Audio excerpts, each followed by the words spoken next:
Guys, for today's video, nandito tayo sa RLB Car Aircon Electrical. Yan. Pre-estimate, ang laki pa ng nakalagay ha, pre-estimate. Punta kayo dito guys ha.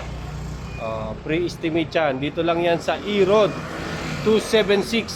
Yan. Punta kayo dito guys. Punta tayo dito, aircon cleaning. Yan na, sinisimulan na nila guys oh. Ayan, oh. Anong pangalan mo Brad? Pakilala ka muna Brad. Isang sa Angelo, yan. Punta natin yung big boss nila, si manager.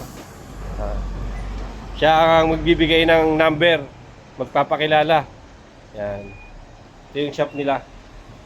Ano pangalan mo, boss? Ha? Ano pangalan mo? Roger Roger. Bantilio. Oh, yan. Anong number dito para pwede ka nilang tawagan? Ano na oh? 0915 Oo. 8123751. Tsaka ano yung isa? 0930 0930 34 76 868. 868. O yan guys ha. Punta kayo dito sa E-Road.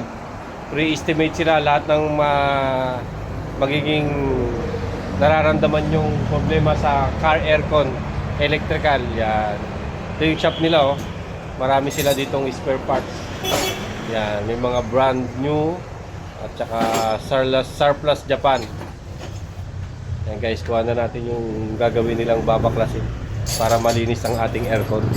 Tanggalin mo yung tubo eh. Yan guys, pinasingaw na nila yung Prion. First time yan kay Nognog. Nagagalawin ang Prion. 9 years. Guys, first time yan. Yan, baklas. 9 years. Palinis tayo ng aircon. Yan. Gastos tayo guys.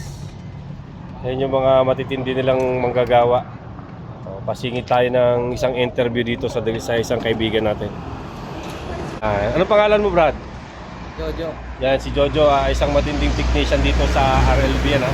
Baka may gusto kong i-shoutout. Shoutout mo yung parents mo, asawa, girlfriend. Sa taga saan ka ba? Pangasinan yan, yan. Mga batang Pangasinan, San Carlos. Mahihain guys. Tingnan natin to isang bata natin dito. Unang baklas, unang palinis ng aircon. Yan. Upload natin agad.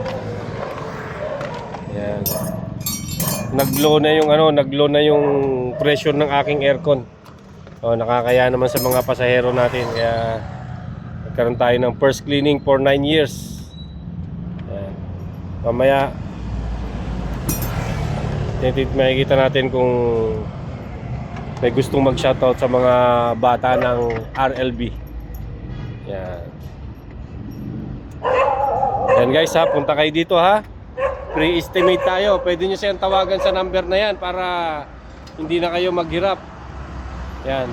Ito yung pwesto nila oh. Yan, katabi yung Kasaba Cake, Motolite. Yan. Dito yan sa E-Road. Yan. Para may reference kayo kung nasa na kayo. Yan, halos tapat sila ng China Bank. Yan. Yan, E-Road. Quezon City. Shout out. Yan, nasa poste ang ating butihing congressman na si Batman Marvin Rillo. Yan, shout out sa iyo, big boss. Yan guys. Punta kayo dito ha.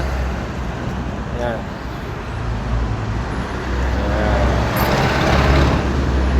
Yan. Thank you for watching guys.